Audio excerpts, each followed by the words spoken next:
नमस्कार, आप सभी का बहुत स्वागत है। मैं हूं आपके साथ माजिद अंसारी और आप देख रहे हैं 30 मिनट में राजस्थान। तो चलिए खबरों का सिलसिला शुरू करते हैं फटाफट अंदाज में। प्रदेश की मौजूदा राजनीतिक हालात पर सीएम अशोक गहलोत का बड़ा बयान सामने आया है। गहलोत ने बागियों पर निशाना साधते हुए कहा कि हमारे कुछ साथी बीजेपी की जाल में फंस गए। बागी विधायकों पर हमला बोलते हुए सीएम गहलोत ने कहा कि सरकार गिराने के लिए खरीद फरोख्त हुई है, हमारे पास सबूत हैं। सीएम ने अपने बयान में खुलेआम बीजेपी को घेरे में लिया है। इशारों ही इशारों में गहलोत ने कहा है कि लोकतंत्र को खत्म करने वाले लोग दिल्ली में बैठे हैं। कांग्रेस प्रवक्ता सुरजेवाला ने सफाई देते हुए कहा है कि सचिन पायलट और निष्कासित सभी एमएलए को हमने कांग्रेस विधायक दल की बैठक में आने का निमंत्रण दिया, उन लोगों के शामिल नहीं होने पर भारी मन से फैसला लेना पड़ा। सुरजेवाला ने कहा कि अगर सचिन पायलट बीजेपी में नहीं जाना चाहते हैं तो बीजेपी के नेताओं से बात बंद करें, बीजेपी ने उन्हें बरगलाने की कोशिश की है। वहीं अब प्रदेश प्रभारी अविनाश पांडे का भी ट्वीट सामने आया है। पांडे ने ट्वीट कर बागियों पर निशाना साधा है। उन्होंने ट्वीट में लिखा है कि पार्टी के खिलाफ षड्यंत्र रचना गलत है, अति महत्वाकांक्षा से नुकसान होता है। मंत्री प्रताप सिंह खाचरियावास ने कहा कि पार्टी नियम कायदों से चलती है। सचिन पायलट के बाहर जाने से हमें भी दुख होता है, लेकिन मजबूरी में पार्टी को कदम उठाना पड़ा है। वहीं कांग्रेस के बागी नेता सचिन पायलट थोड़ी देर पहले अपने खेमे के विधायकों से मिलने मानेसर स्थित होटल पहुंचे। नोटिस मिलने के बाद पायलट ने अपने समर्थकों के साथ मंथन किया। वहीं सचिन पायलट ने साफ कर दिया है कि वो बीजेपी में शामिल नहीं होंगे। CNN न्यूज 18 से बातचीत में पायलट ने इस बात का खुलासा किया है। कांग्रेस की याचिका पर विधानसभा अध्यक्ष ने सचिन पायलट समेत उनके समर्थक 19 विधायकों को नोटिस जारी किए हैं। ये सभी नोटिस देर रात जारी किए गए। उदयपुर के वल्लभनगर में विधायक गजेंद्र सिंह शक्तावत के घर नोटिस चस्पाया गया है। नोटिस में 17 जुलाई तक जवाब देने की मांग की गई है। बागी कांग्रेसी विधायक को नोटिस पर नेता प्रतिपक्ष कटारिया ने सवाल उठाए हैं। कटारिया ने कार्रवाई को गलत बताया है, कहा है विधानसभा कार्रवाई में व्हिप लागू होता है। गहलोत सरकार के पास पूर्ण बहुमत को लेकर विधायक दानिश अबरार ने दावा किया है। अबरार ने कहा कि 5 साल का कार्यकाल सरकार पूरा करेगी। तो वहीं मरुद्रा में चल रहे राजनीतिक उठापटक के बीच चेतन डूडी का बड़ा बयान सामने आया है। उन्होंने कहा है कि शाम तक गुड न्यूज आ सकती है। पायलट के बागी तेवर को लेकर सतीश पुनिया ने भी अपनी प्रतिक्रिया दी है। पुनिया ने कहा है कि हम सकारात्मक भूमिका निभाएंगे, पायलट तय करें किधर जाना है। उपनेता प्रतिपक्ष राजेंद्र राठौर ने ट्वीट कर पायलट का उत्साह बढ़ाया है। राठौर ने कहा कि स्वाभिमान के संघर्ष की ओर बधाई सचिन पायलट जी। निर्दलीय विधायक संजय लोढ़ा ने गोविंद सिंह डोटासरा से मुलाकात की। इस दौरान संजय लोढ़ा ने गोविंद सिंह डोटासरा को कांग्रेस प्रदेश अध्यक्ष बनने पर बधाई दी है। दौसा में सियासी उठापटक के बीच 39 पायलट समर्थकों नेताओं ने इस्तीफा दे दिया है। नाराज कांग्रेसी पायलट बोले, पायलट को पीसीसी चीफ पद से बर्खास्त करने से हम आहत हैं। अजमेर के पुष्कर में भी गुर्जर समाज के सरदार सचिन पायलट के समर्थक में लामबंद हो गए हैं। गुर्जर भवन में आयोजित अखिल भारतीय वीर गुर्जर समाज सुधार समिति की मासिक बैठक में गुर्जर सरदारों का दर छलका। राजस्थान कांग्रेस की राज्य इकाइयां भंग कर दी गई हैं। आज विभागों और प्रकोष्ठों का गठन होगा। पदाधिकारियों को मीडिया से बात करने पर पाबंदी लगाई। गहलोत कैबिनेट ने कई अहम फैसले लिए हैं। राज्य सरकार ने 223 करोड़ के निवेश प्रस्ताव को मंजूरी दे दी है। बैठक में मंत्रियों के विभागों पर मंत्रणा हुई। प्रदेश में बचे सियासी घमासान के बीच कांग्रेस विधायक गुरमीत सिंह कुन्नूर ने दावा किया है कि गहलोत सरकार पूरी तरह सुरक्षित है। हम लोग कांग्रेस के सच्चे सिपाही हैं। उन्होंने कहा कि सरकार के पास बहुमत का पूरा आंकड़ा है। विश्व युवा कौशल दिवस की आज 5वीं सालगिरह है। इस मौके पर पीएम मोदी ने देश के युवाओं को संबोधित किया। इस दौरान पीएम ने युवाओं को कामयाबी का मंत्र दिया। रिलायंस इंडस्ट्रीज के 43वें एजीएम को संबोधित करते हुए चेयरमैन मुकेश अंबानी ने कई बड़े ऐलान किए। उन्होंने RIL को भारत और की पहली $150 बिलियन वाली कंपनी बनाने के लिए शेयरधारकों को बधाई दी है। RIL चेयरमैन के जियो प्लेटफॉर्म के एक और नए पार्टनर का ऐलान किया है और जियो प्लेटफॉर्म में गूगल ने 7.7% हिस्सा खरीदी है और 33,737 करोड़ रुपए में गूगल ने यह हिस्सा खरीदा है। RIL चेयरमैन ने कहा है कि कोरोना संकट काल में भी जो डिजिटल प्लेटफॉर्म में दुनिया के दिग्गज निवेशकों की तरफ से भारी निवेश हुआ और 22 अप्रैल से 12 जुलाई तक जियो को 1,18,000 करोड़ रुपए का निवेश मिला है।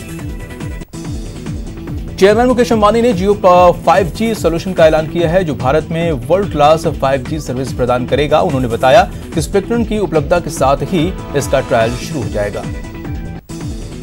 सीबीएसई ने 10वीं बोर्ड का रिजल्ट जारी कर दिया है। इस साल 91.46% छात्र पास हुए हैं, जिसमें 93.63% लड़कियां और 90.14% लड़के पास हुए हैं।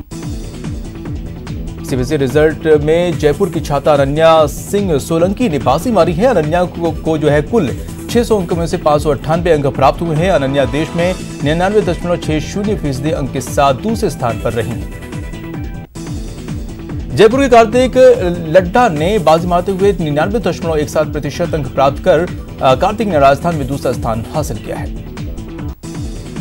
सीबीएसई 10वीं की परीक्षा में जयपुर की पूर्वी जैन ने परचम लहराया है। पूर्वी जैन ने 500 में से हासिल किए हुए 492 नंबर हासिल किए हैं। विश्व युवा कौशल दिवस पर सीएम गहलोत ने वीसी के जरिए युवाओं को संबोधित किया है। इस दौरान मंत्री टीकाराम जूली और अशोक चांदना भी मौजूद रहे। सीएम अशोक गहलोत की वीसी में अजमेर के संभागीय आयुक्त आरुषि मलिक, कलेक्टर प्रकाश राज पुरोहित सहित अन्य अधिकारी मौजूद रहे। वीसी में सभी अधिकारियों को युवा कौशल को बढ़ावा देने के निर्देश दिए। मंत्री सुभाष गर्ग ने रीप 2020 पोर्टल का शुभारंभ किया। तकनीकी शिक्षा भवन में रीप के वेब पोर्टल का शुभारंभ किया गया। दौसा में एटीएस डीआईजी ने सर्किट हाउस में पुलिस पदाधिकारियों के साथ बैठक की। बैठक में जिले के सभी वरिष्ठ पुलिस अधिकारी मौजूद रहे। इस दौरान जिले के गुर्जर बाहुल इलाकों में कानून व्यवस्था बनाए रखने को लेकर चर्चा हुई।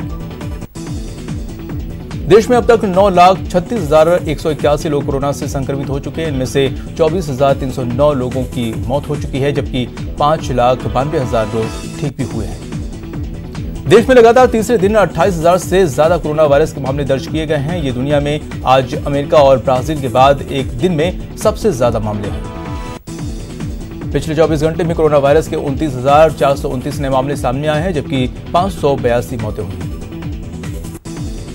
प्रदेश में कोरोना पॉजिटिव का आंकड़ा 25,000 के पार पहुंच गया है, जबकि कोरोना से अब तक 527 मौतें हुई हैं, जबकि 18,717 को डिस्चार्ज किया गया है। कोटा के मंडाना गांव में कोरोना से एक शख्स की मौत हो गई है। वहीं 25 लोगों की रिपोर्ट पॉजिटिव मिलने के बाद गांव को जीरो मोबिलिटी घोषित कर दिया गया है। कोटा में कोरोना पॉजिटिव मरीजों के आंकड़ों में बढ़ोतरी देखी जा रही है। आज एक साथ 20 मरीजों की जांच रिपोर्ट कोरोना पॉजिटिव आने से चिकित्सा विभाग में हड़कंप मच गया। बीकानेर में कोरोना पॉजिटिव आंकड़ों के बाद इलाकों में कर्फ्यू लगा दिया गया है। इसके साथ ही कई नियम भी लगाए गए हैं ताकि कोरोना संक्रमण से बचाव हो सके।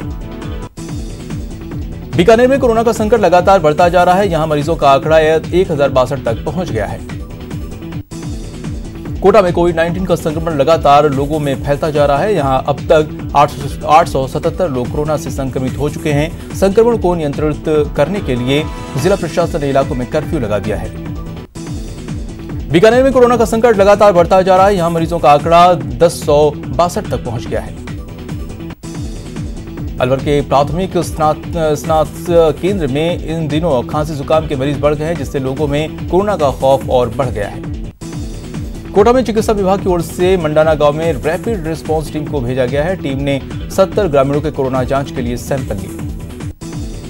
अलवर में भी कोरोना लगातार पैर पसार रहा है। बढ़ते संक्रमण को देखते हुए 2 दिन तक बाजार बंद रखने का निर्देश जारी कर दिया गया है। जिले में कोरोना पॉजिटिव का आंकड़ा 1357 हो गया है। झालावाड़ में कोरोना संक्रमण एक बार फिर से सक्रिय होता हुआ नजर आ रहा है और बीते 4 दिनों में 5 नए कोरोना संक्रमित रोगी सामने आए हैं। जिले में संक्रमितों का आंकड़ा 385 तक पहुंच गया है। कोटा में कोरोना के बढ़ते आंकड़ों के साथ ही रिकवर होने का आंकड़ा भी बढ़ता जा रहा है। कोटा में एक साथ 9 मरीजों को रिकवर होने पर डिस्चार्ज किया गया। बूंदी में एक ही दिन में 7 कोरोना पॉजिटिव के आने से जिले में कोरोना पॉजिटिव का आंकड़ा 23 से बढ़कर 30 तक पहुंच जाने से जिले के लोगों और प्रशासन में हड़कंप मच गया है। कोरोना से बचाव के लिए कोटा के कोर्ट परिसर में खास इंतजाम किए जा रहे हैं। यहां एक एक करके वकीलों ने अपनी कोरोना की जांच करवाई। अभिभाषक परिषद की ओर से मेडिकल टीमों को यहां बुलाया गया है। बीकानेर में बढ़ते कोरोना संक्रमितों मरीजों की संख्या को देखते हुए कलेक्टर नमित मेहता ने पीबीएम अस्पताल परिसर में बने जनाना अस्पताल को भी कोविड सेंटर के रूप में विकसित करने के निर्देश दिए थे। कोटा में कोरोना विस्फोट के बाद प्रशासन हरकत में आ गया। यहां कोरोना संक्रमितों की संख्या बढ़ने के कारण प्रशासन ने पैदल मार्च निकाला। बाड़मेर के भीलों की बस्ती में नेटवर्क नहीं रहता है, इसलिए वहां का रहने वाले छात्रों को नेटवर्क के लिए टेबल कुर्सी लेकर पहाड़ पर बैठकर पढ़ाई करना पड़ रहा है। चूरू की दुधवा खारा पुलिस ने NH 52 पर जांच के दौरान डोडा पोस्त से भरे कंटेनर को जब्त किया है। पुलिस के मुताबिक नशे की ये खेप तस्करी के लिए भीलवाड़ा से लुधियाना ले जाई जा रही थी। इस दौरान NH पर जांच कर रही पुलिस ने कंटेनर को जब्त किया है। धौलपुर की कलौरी थाना पुलिस ने कार्रवाई करते हुए दो वारंटियों को गिरफ्तार किया है। दोनों वारंटी पिछले 20 साल से फरार चल रहे थे। बाड़मेर के एक परिवार ने एसपी से न्याय की गुहार लगाई है। पीड़ित परिवार का आरोप है कि आरोपियों ने मंगलवार रात 8 बजे उसे जबरन घर से उठाकर गाड़ी में बिठाने का प्रयास किया और पिस्तौल दिखाकर छिड़कानी की। झालावाड़ के दी नगर इलाके में युवक की पत्थर से कुचलकर हत्या कर दी गई। जानकारी के बाद पुलिस आरोपियों की तलाश में जुटी है। चित्तौड़गढ़ नगर परिषद के अतिक्रमण निरोधक दस्ते ने पुलिस के सहयोग से परिषद की 10 बीघा जमीन को अतिक्रमण मुक्त कराया। ये जमीन भोईखेड़ा प्राथमिक स्वास्थ्य केंद्र के पास स्थित थी, जिस पर भूमाफियाओं ने कब्जा कर रखा था। जयपुर में अवैध निर्माण के चलते भवन को सीज कर दिया गया है। सचिवालय कॉलोनी के प्लाट संख्या 1 को सीज किया। टोंक के मोरों के शिकार का मामला बढ़ रहा है। इस बीच बाइक सवार 2 ऐसे शिकारियों को पकड़ा है जो 2 मोरों को अचेत किए जाने के बाद उसे अपने साथ लेकर फरार हो रहे थे। धौलपुर की सैपो थाना पुलिस ने नाबालिग से दुष्कर्म के आरोपी को गिरफ्तार किया है। आरोपी को गिरफ्तार कर पुलिस ने पूछताछ शुरू कर दी है। कोटा के सरावद गांव में 55 साल के शख्स ने फांसी लगाकर जान दे दी है। जानकारी के मुताबिक मृतक शराब का आदी बताया जा रहा है। फिलहाल पुलिस मामले की जांच कर रही है। बाड़मेर में मनरेगा कार्यों में घोटाले की आशंका को लेकर ग्रामीणों ने जिला कलेक्टर से जांच की मांग की है। उदयपुर के केलवा थाने में 22 साल के मजदूर की संदिग्ध हालत में मौत हो गई है। फिलहाल पुलिस को मामले की जानकारी दी गई है। उदयपुर के मोलेला गांव में युवक ने फंदा लगाकर आत्महत्या कर ली है। फिलहाल पुलिस ने मामला दर्ज कर जांच शुरू कर दी है। उदयपुर के मोलेला गांव में एक युवक ने फंदा लगाकर हत्या कर ली है। मृतक पिछले कुछ दिनों से मानसिक रूप से बीमार था। अजमेर के आदर्श नगर थाने के ग्रामीणों ने नारेबाजी कर प्रदर्शन किया। गाय की मौत के बाद ग्रामीणों ने दोषी व्यक्ति के खिलाफ कार्रवाई की मांग की है। उदयपुर अहमदाबाद हाईवे पर एक ट्रोला बेकाबू होकर पलट गया। हादसे में कोई हताहत नहीं हुआ। नागौर के अजमेर हनुमानगढ़ मेगा हाईवे पर भीषण सड़क हादसा हो गया, जिसमें 3 लोगों की मौत हो गई। वहीं गंभीर रूप से जले एक व्यक्ति को अस्पताल ले जाया गया, जहां उसकी मौत हो गई। भरतपुर के नगला कोकिला में 2 बाइकों की भिड़ंत हो गई, जिसमें युवक गंभीर रूप से घायल हो गए। झालावाड़ के खुर्द गांव में आकाशीय बिजली गिरने से महिला की मौत हो गई, जिससे इलाके में दहशत का माहौल है। करौली के रेवई गांव के बीच एक तेज रफ्तार कार ने 8 साल की मासूम को टक्कर मार दी, जिससे उसकी मौके पर ही मौत हो गई। अलवर के गुर्जर बाहुल्य मानसूर क्षेत्र में सचिन पायलट के समर्थकों द्वारा सीएम का पुतला जलाने को लेकर प्रशासन को अलर्ट किया गया है। माहौल खराब होने से रोकने के लिए अतिरिक्त पुलिस फोर्स तैनाती की गई है। पुष्कर में बम मिलने की खबर से दहशत का माहौल कायम हो गया। जानकारी के मिलने के बाद आनन फानन में पुलिस की टीम मौके पर पहुंची और जांच शुरू कर दी। चित्तौड़गढ़ में ट्रैफिक नियमों में अवेयर करने के लिए पुलिसकर्मियों ने वाहन रैली निकाली और इस दौरान यातायात पुलिसकर्मियों ने रैली के माध्यम से शहरवासियों को यातायात नियमों की पालना के लिए जागरूक किया। प्रतापगढ़ में बीजेपी कार्यकर्ता कांग्रेस के खिलाफ बंद का ऐलान किया है। कार्यकर्ता बाजारों में घूम घूमकर व्यापारियों से बंद का आग्रह कर रहे हैं। अलवर जिला कलेक्टर आनंदी ने औद्योगिक क्षेत्र का दौरा किया। इस दौरान कलेक्टर ने सोशल डिस्टेंसिंग की पालना के निर्देश दिए। सड़क निर्माण में धांधली को लेकर दौसा चाकसू मार्ग के डिगारिया के पास ग्रामीणों ने सड़क जाम कर दिया और पहली बारिश होते ही सड़क के टूटने से ग्रामीण नाराज हैं। अलवर में लंबे समय से पानी की समस्या झेल रहे नया बास के लोग जलदाय विभाग के दफ्तर पहुंचे और वहां जलदाय विभाग के अधिकारियों को पानी की समस्या से अवगत कराया। कोटा में अब कोचिंग संस्थानों को शुरू करने की मांग उठने लगी है। कोचिंग संस्थान के संचालन अपनी मांगों को लेकर सड़कों पर उतर रहे हैं। राजस्थान नर्सेस एसोसिएशन की ओर से पिछले 3 दिनों से लगातार आंदोलन किया जा रहा है, जिसके तहत अजमेर के JLN अस्पताल में कार्यरत नर्सिंग कर्मियों ने अपनी मांगों को लेकर स्वास्थ्य विभाग निदेशालय को पोस्ट कार्ड लिखा है। कोटा में रेलवे माल डिब्बा मरम्मत कारखाना में भी हैंड सैनिटाइजर बनाया जा रहा है और अब तक करीब 1200 लीटर हैंड सैनिटाइजर बनाया जा चुका है। इसमें से करीब 1000 लीटर सैनिटाइजर विभिन्न विभागों में बांटा जा चुका है। बीकानेर में कोरोना से बचाव को लेकर कलेक्ट्रेट में सैनिटाइजर का छिड़काव किया गया। इस दौरान कलेक्ट्रेट परिसर और जिला कलेक्टर कार्यालय में भी हाइपोक्लोराइड का छिड़काव किया गया। भरतपुर के केंद्रीय विद्यालय में स्टूडेंट्स के लिए सम्मान समारोह आयोजित किया गया। कार्यक्रम में सीबीएसई 12वीं में अव्वल रहे स्टूडेंट्स का सम्मान किया गया। डूंगरपुर रोडवेज की कमाई कम हो गई है और लॉकडाउन के दौरान 3 माह तक बसों का परिचालन नहीं होने से जिले के डिपो को करोड़ों का नुकसान हुआ है। दौसा में आदिवासी दिवस पर सार्वजनिक अवकाश घोषित करने की मांग की गई है। इसको लेकर आदिवासी एकता मंच ने कलेक्टर को ज्ञापन सौंपा है। अजमेर में आधार नहीं बनने से लोगों को भारी परेशानी का सामना करना पड़ा है। उन्होंने बताया कि आधार नहीं बनने के कारण उनके जो कार्य हैं वो नहीं हो पा रहे हैं। वहीं कलेक्टर में राजीव गांधी सुविधा केंद्र में भी पिछले कई महीनों से आधार नहीं बन रहे हैं। बीकानेर नगर निगम में कांग्रेस पार्षदों ने शहर की सफाई व्यवस्था को सुचारू करने की मांग को लेकर प्रदर्शन किया। राजस्थान नर्सिंग भर्ती संघर्ष समिति ने जिला कलेक्टर को चिकित्सा मंत्री के नाम ज्ञापन सौंपा। इसके बावजूद भी संविदा नर्सेस को नियमित नियुक्ति नहीं दी जा रही है, जबकि चिकित्सा विभाग द्वारा दी गई 2 महीने की समय अवधि भी पूर्ण हो चुकी है।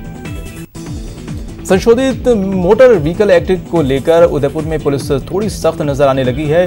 ट्रैफिक पुलिस सुबह से शहर के फतेह सागर रोड स्थित अलग अलग करीब 1 दर्जन पॉइंट्स पर चालान बना रही है। उदयपुर के वलीचा गांव में जल भराव से कीचड़ जमा होने लगा है, जिसके बाद ग्रामीणों ने खस्ताहाल सीसी रोड को बनाने की मांग की है। भीलवाड़ा की महात्मा गांधी नरेगा योजना के तहत वृक्षारोपण पर वार्षिकोत्सव मनाया गया, जिसमें जिले की 398 ग्राम पंचायतों में वृक्षारोपण आयोजन किया गया, जिसमें हर ग्राम पंचायतों में 50 से 100 तक पौधारोपण किए गए हैं।